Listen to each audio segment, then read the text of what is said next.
Okay, now, we're going to switch gears. We're going to go to a different monastery. This is a monastery in Egypt, in the mountains of Egypt.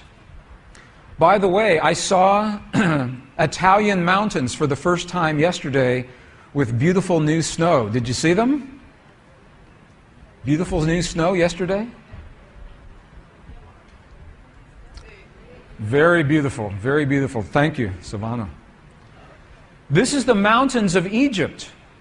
And this is interesting because when you think of Egypt, you don't think of mountains. You think of desert and ocean, sea. But this is in the mountains of Egypt. There is a very old monastery. This monastery is at the very base of Mount Sinai of Exodus, the book of Exodus. This is called St. Catherine's Monastery. Have you been to St. Catherine's Monastery? Some of you have seen it? Okay, then you know what you're going to see here. On the outside, this monastery looks very old. This is a Coptic Christian monastery. The monks are Coptic Christians. They wake up at 4 a.m. in the morning and begin their prayers. They go to sleep when the sun goes down. They have no electricity that they use. The electricity is there, but they don't use it. They burn oil for their light.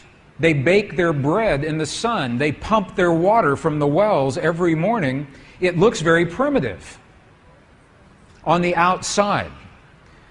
Wait until you see the inside of this monastery. Would you like to see the inside? Okay, I was very surprised when we saw this. We walked, this is in the middle of the desert, nowhere in the desert. Look at the inside of this monastery.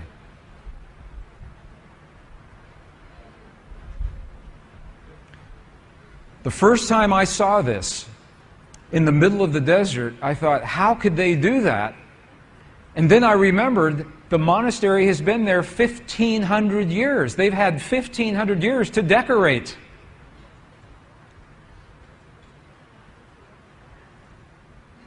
So it's good. All right, it was in this monastery. I know that there is a hidden library in this monastery. Beautiful library. Part of it is open to the public, part of it is hidden. However, before you get to the monastery or to the library, you have to go past these rooms. Every monk who has ever lived in the monastery, their body remains in the monastery, so the energy of the monastery stays in one place. So for 1,500 years, every body of every monk that has died here, when the monk dies, they take the leg bones and put them in one room. They take the skulls and put that in another room. They take the rib cage and put it in another room. And they label them all so they can tell us where Brother John from 1604, where his skull is. They keep everything. They keep everything in this monastery, including the records of the ancient wisdom. So we asked the question, is there a secret library? And at first they said no, because they did not want us to see these rooms. The only way to get to the library is to walk past these rooms. We convinced them that we would like to see this library. They took us past these rooms, and we ended up in a room that looks like this.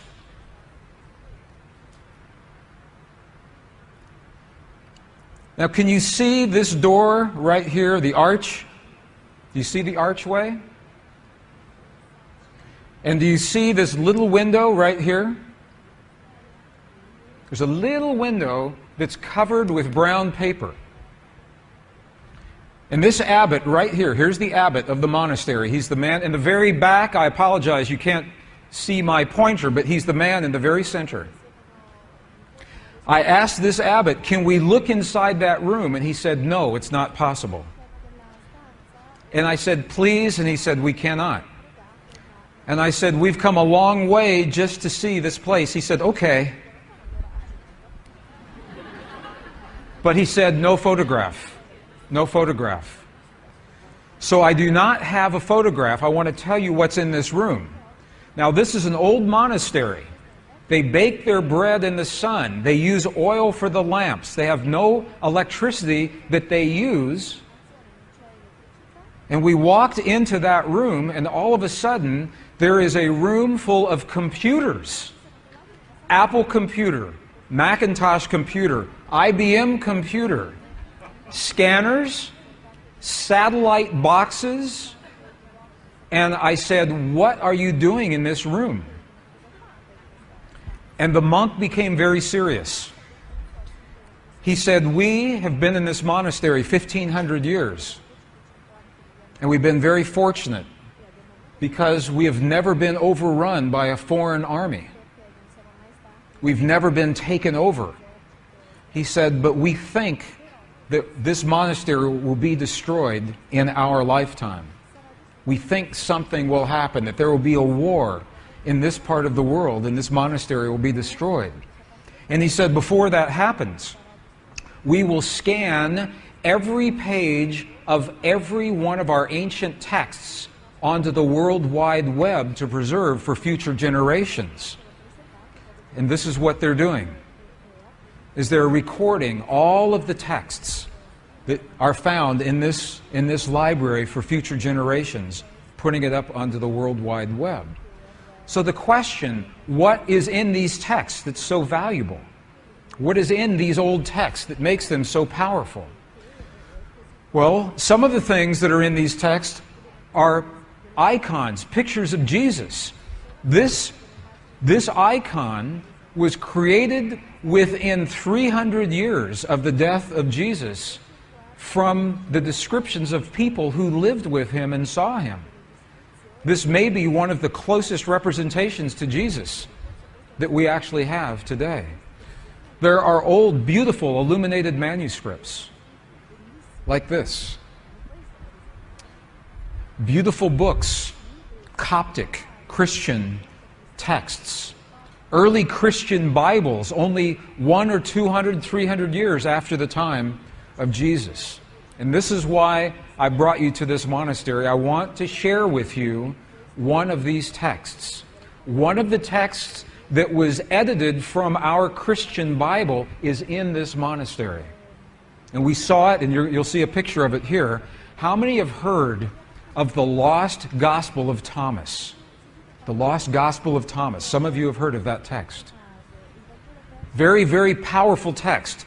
The lost Gospel of Thomas is powerful because it is believed to be the actual words of Jesus as he was teaching those around him how to use the power of human emotion in his life. Now, I'm going to share two of these images with you. We said earlier, to unleash the force of the divine matrix in our lives, first, we have to understand how it works. And the science tells us how it works. Secondly, we must speak the language that the divine matrix recognizes, and science cannot tell us that. That comes from our past, from our culture, from our history, from those who have learned and used this language for thousands of years. So this is what we're doing right now. We're learning what did Jesus and what did the great masters say about this language. Because it's the same whether you're talking Buddhist or Hindu or Christian, pre-Christian traditions, they're all telling us that there is a field of energy and that we have the language to use that field. This is an actual page out of the Gospel of Thomas. So we know that this ancient gospel actually existed. And you can see some of the letters. These are Greek letters. You can actually read some of, if you know Greek, you can see some of the Greek letters right here. In the Gospel of Thomas, two very important keys. This was written right around 300 years after the time of Jesus. In this gospel, okay, so here's what we're doing. We've been in the Buddhist monasteries in Tibet, and they're telling us that that feeling is the prayer, 1. 2, that we must feel as if our prayers have already been answered. Okay, and now we're in an Egyptian monastery with the texts that used to be our tradition before they were edited, and we're going to look at the instructions that tell us how to do that. Okay if we do that? Is that good? Okay. Gospel of Thomas. If you have a copy of the Gospel of Thomas, this is verse 106, translated from the Nag Hammadi Library. And if you do not have a copy, it's in our books, and you can go to any library and pick this up. Verse 106. Look at what the Lost Gospel of Thomas says. It says, when you make the two, thought and emotion, one. So the Gospel of Thomas is talking about thought and emotion. It's saying when you make your thought and your emotion one, look at what happens. You will say to the mountain, mountain, move away, and the mountain will move away. It's saying that when you can marry your thought and your emotion into one single potent force, that is when you have the power to speak to the world. The tumor that disappeared in the woman this morning, that is an example. When those practitioners had the thought of the woman being healed and the feeling and the emotions were all one, the mountain moved, the tumor disappeared. Okay, so this is one place. Now, secondly, when you make the two one, what are they talking about? What are the two? Let's go back to our image. The two, thought and emotion. When the two become one in our hearts, we create the feelings in our bodies. When thought and emotion become one, and you'll see how to do that in just a minute. Let's go back to the Gospel of Thomas, another verse. Now this is verse 48. It says almost the same thing. This was so important that it was recorded at least 3 different times in the same Gospel. Look at what this says. If the two make peace with each other in this one house. When Jesus is talking about the house or the temple, what is he talking about? What is he talking about? Precisely you. You are the house. You are the temple. If the two make peace with each other in this house, if thought and emotion become one, if they make peace with each other in this house, look what happens. They will say to the mountain, move away, and it will move away. He's telling us again, in a completely different verse, how powerful it is to marry thought and emotion. But they still haven't told us how. How do you do this? That's the next piece. In the early Christian Bible, your Bible today, there is a passage. How many have heard, ask and ye shall receive? Have you heard that before? Ask and you shall receive. Have you heard that? I know people that ask and ask and ask and nothing happens. Because the asking is not done with the voice.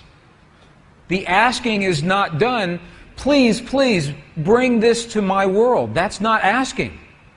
To ask, we must speak to the field, to the divine matrix, in the language that the field recognizes. And a language that's meaningful. The field doesn't recognize our voice, it recognizes the power of our heart. Remember this morning, our heart, we have a feeling, creates electrical waves, magnetic waves. That's the language the field recognizes. So when you create the feeling in your heart as if your prayer is already answered, that creates the electrical and the magnetic waves that bring that answer to you. And you're going to see this in just a moment. Ask and ye shall receive. While we still have this passage in our text, in the Bible that you have today, the King James Version, John 16, 23, 24, what you have is the condensed version.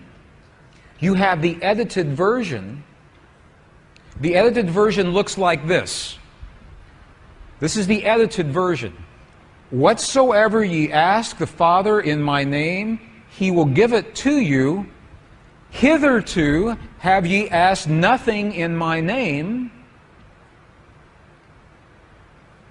Okay? Ask and ye shall receive, that your joy may be full. Okay, this is the edited version. This is so amazing to me because they took out the two sentences that tell us how to ask. In the 4th century, when the edits happened, they took those two sentences out. Would you like to see those two original sentences? Okay, we'll go back into the original Aramaic and we'll look at a new translation. This is the original Aramaic. It begins, it looks very similar. So this is the retranslated version with the missing pieces. All things that you ask straightly, directly from inside my name, you will be given. It says, so far you've not done this, because if we ask with our voice, we have not done this. Now here's the piece that was edited. Here is what was lost. Look at these two very powerful sentences. Ask without hidden motive and be surrounded by your answer. Be enveloped by what you desire, that your gladness be full. Look at what it's saying. It's not saying to speak a word, it's saying to be surrounded, to feel as if. If you are surrounded, you are feeling as if your answer has already happened. Be enveloped. If you want the perfect relationship in your life, if you want the healing in the body of your loved ones, feel the feeling of what it is like as if that has already happened. Be enveloped by what you desire, because that is when your thought and your emotion become one. You think the thought of the healing in your loved ones, and you feel the love of that thought. They become one, and that is the language that this field recognizes. Does that make sense? Are you okay with that? You're going to see an example of this, another example here in just a moment. Ask without hidden motive. What does that mean? Hidden motive. Ask without judgment. This is precisely what the Buddhists are telling us. Ask without the judgment of the right or the wrong or the good or the bad. Ask without the ego. Ask from the heart. Is this meaningful to you? Is this helpful at all? Let me give you an example then. Because to be, if it says be surrounded, that means to feel as if. To feel as if. Now, if that sounds too religious, because it's from the Bible, we spoke this morning about Neville, the philosopher Neville, early in the 20th century. His book, The Power of Awareness. Look at what he says. It's the same thing. Neville says, you must make your future dream a present fact now by assuming the feeling of your wish fulfilled, to come from the place that it's already happened. Now, this is what those practitioners did with that cancerous tumor. I want to just elaborate on this a little bit. When those practitioners healed the woman with her tumor this morning, they did not judge the cancer as wrong or bad or right or good. There was no judgment. They accept that tumor as a possibility, one of many possibilities, because in the quantum world all things are possible. So they didn't say, bad cancer, you must go away. Or we're going to operate on you, or we're going to use radiation on you. They didn't do that. They accepted the cancer as it was, without hidden motive, without judgment. And they said, now we're going to choose a new reality by feeling, assuming the feeling as if the woman is already healed. So what they did was they felt the feeling as if the woman was fully healed, fully enabled, fully capacitated, already happened. And the chant that they were using, wasa, wasa, loosely translates into the words, already done. Already done. And then when they got excited, they said, mate, mate, mate, means now, now, now, not a year from now, not a month from now, not 5 minutes from now, now, in the quantum world, now. And her body responded. It must. Physical reality must respond to the language that it understands. So in the Buddhist traditions, they are telling us the quality of the feeling. And in the Judeo-Christian traditions, they are giving us the instructions to be surrounded, to be enveloped, how to create that feeling. And when you put those all together, it's something that happens in our hearts, not in our minds. Feeling as if the prayer is already answered with no judgment and no ego, and feeling from the result. Feeling from the result as if it's already happened. Are there any martial artists here in the room? Karate experts? I studied martial arts when I was in my 20s and 30s, a little bit in my 40s and 50s. Have you seen martial artists when they demonstrate their focus by breaking a concrete block? Have you seen that? You've all seen that before, right? Okay, here's the secret. Here is the secret to breaking that block.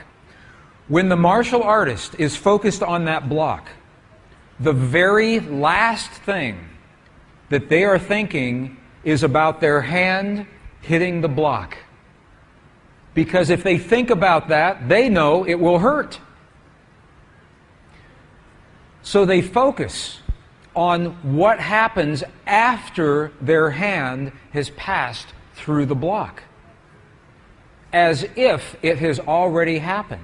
They focus on a place below the block and feel the feeling as if their hand is already in that place. That is a metaphor, that is an equivalent for what we're doing with the power of emotion. Feeling as if the experience has already happened.